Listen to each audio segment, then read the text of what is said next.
I'm excited to introduce our next speaker. This is Aaron Burciaga. He's VP Data and Artificial Intelligence at ECS. Aaron is a seasoned executive in startup and enterprise settings with extensive work in automation, data science, AI, and machine learning.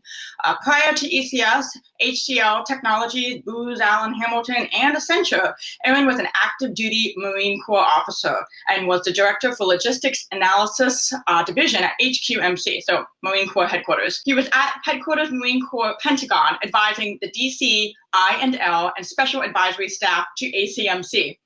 Later in the reserves, Aaron served as Lead Data Technologist for CIO HQMC. He advising the DCI and multiple EOS. It's a tongue twister, Aaron. Aaron is co-founder of DataPrime, a data science and machine learning startup for full-stack data professional teams, and he serves on multiple government and industry boards, including the Department of Commerce, NTIS Advisory Board, and the Informs and Analytics Certification Board. So impressive background. He's going to lend his expertise to you today, talk about his own career pathway, and of course the trends that are happening in data and artificial intelligence. So a big round of applause. Please join me in welcoming Aaron Burciaga. Thank you for joining us today. Absolutely, it's my pleasure to be with you guys, and let's talk about the Call of Duty. And I just want to give you 4 quick points, and not a personal history lesson or anything else like that, but really things that are meant to elicit a little bit of a personal conversation. So take some notes, write these down. Think about it next time that you're out on your jog or you're working out. That's when I find my best time to think and plan. And first off, with regard to this Call of Duty, let me ask you, do you know what that call sounds like? Do you know what that call sounds like today in 21? What that call is going to sound like in 2025? What that call is going to sound like in 2030? I was with some other mentees yesterday, and I was telling them that as they select their college career, and just like us, when we select our post-military career, don't go to where the hockey puck is. Wayne Gretzky famously said, you don't skate to where the puck is, you skate to where the puck is going to be. And so as you think about your transition from wherever you are, Army, Navy, Air Force, Space Force, Marine Corps, don't look to develop or apply for that job that is going to be relevant in 2021. Really think about what's that job that you're going to want to have in 25, in 2030, and well beyond. So do you know what that phone call sounds like? Can you recognize the ring, and can you recognize the opportunity? I sometimes find that those who do not know what those jobs of tomorrow look like are probably that way because they're not tuning into the news enough, not reading enough magazines and newspaper and other clippings. Do that. Look to what your general officers are caring about and how they're shaping the force, and go into that direction. There's an awful lot, as you know, in artificial intelligence, data science, and machine learning, data operations, data engineering today. You can recognize that call, and you can put yourself in a good position. You might be saying, well, I am a mechanic in the military, or perhaps I did admin.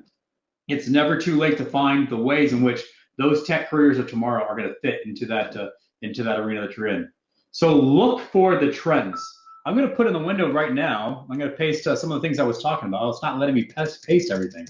It's truncating how much I can paste. Well, here you go. It's at least allowing me to paste that much. What I've just put in that window there is a list of what I would call the roles and the skills for 2030.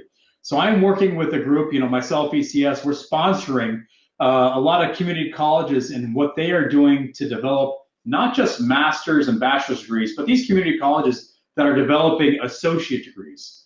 The roles and skills for 2030 are things like data engineering specialist, data analysis specialist, data visualization specialist, simulation specialist, data labeling specialist, UI specialist, testing and evaluation specialist.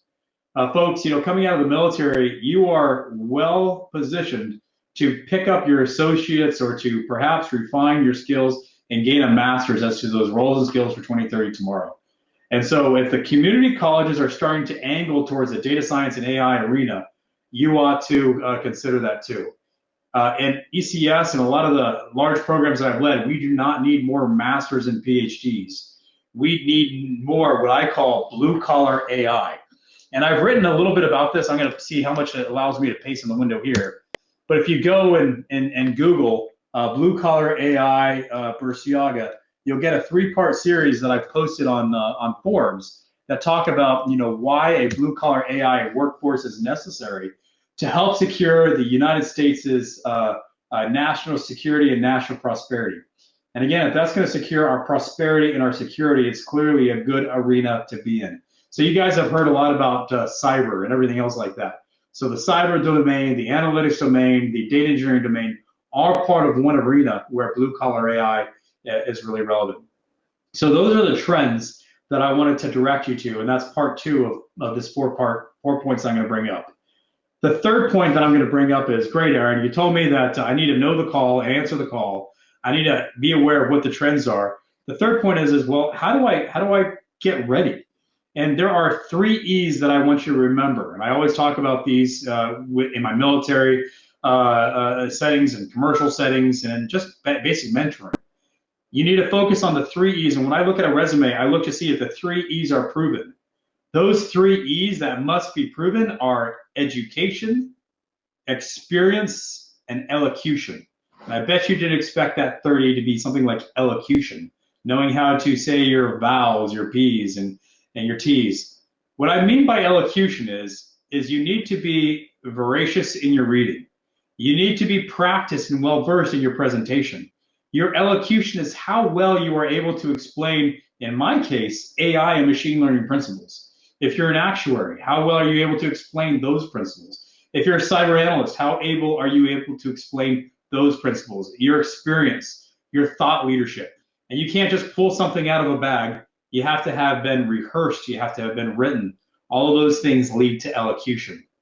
On that second E, which was experience, nothing can replace experience other than time. And so you have to spend some time putting yourself into the water. You got to soak a little bit in what those juices are. And you get that by reading. You get that by application. You get that by doing certification and other training online. And that leads up to your experience. If you do not have the projects that enable you to demonstrate your cyber, AI, or other experience, look for hackathons. ECS is concluding one of our hackathons tomorrow, and there's lots of other hackathons that you can join if you look at KD Nuggets and others that are out there. You can join these hackathons that allow you to do pro bono work, if you will, that you are recognized as an expert in the field of whichever you are applying your hackathon towards. And then that first E was education. Seek to get as much education as possible. It doesn't have to come through a community college or a university. A lot of my education comes from reading the newswire every single day, looking at my Google alerts and feeds every single day, following key contributors and thought leaders on Twitter, and reading about 1 book a week. The average American reads 0.3 books a year.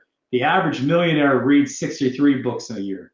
So I want to put you on a trajectory to read more than 1, maybe less than 63, but I challenge everyone on this call this month to put away at least 1 book.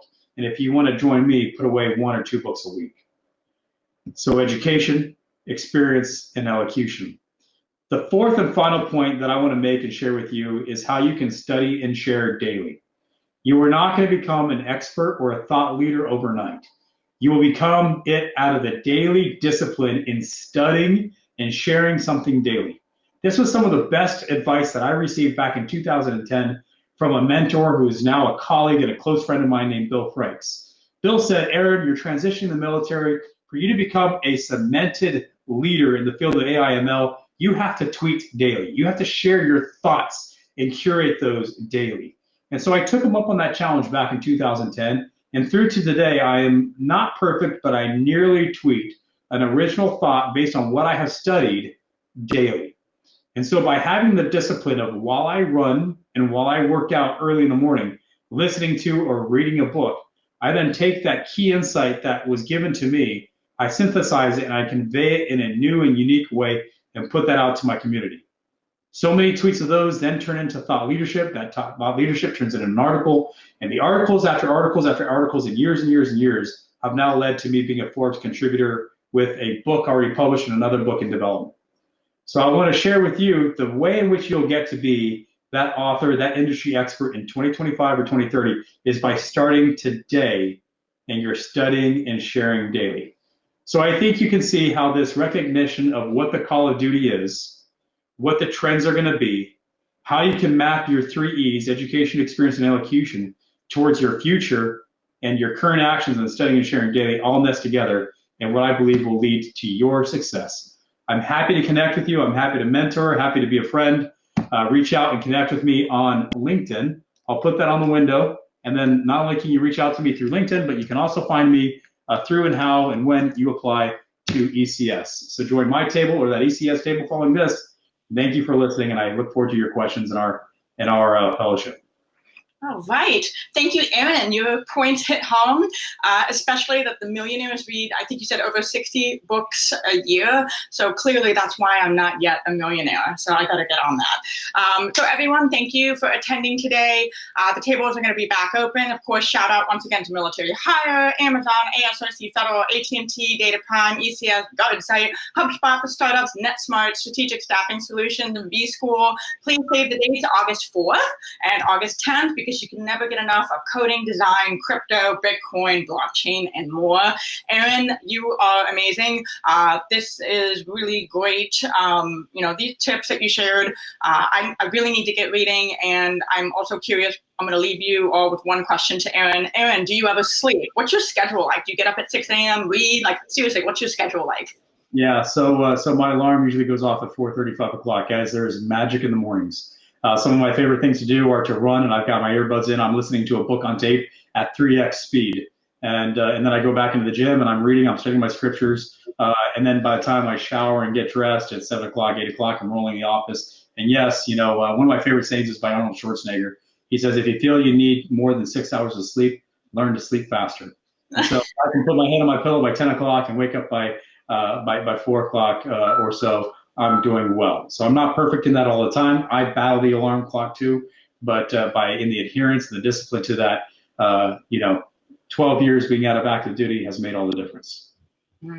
Excellent. Okay, it's been a privilege hearing from you. I'll thank you again, and thank you everyone for joining us today. We'll see you back in the lobby at the tables. Take care, everyone. Bye-bye.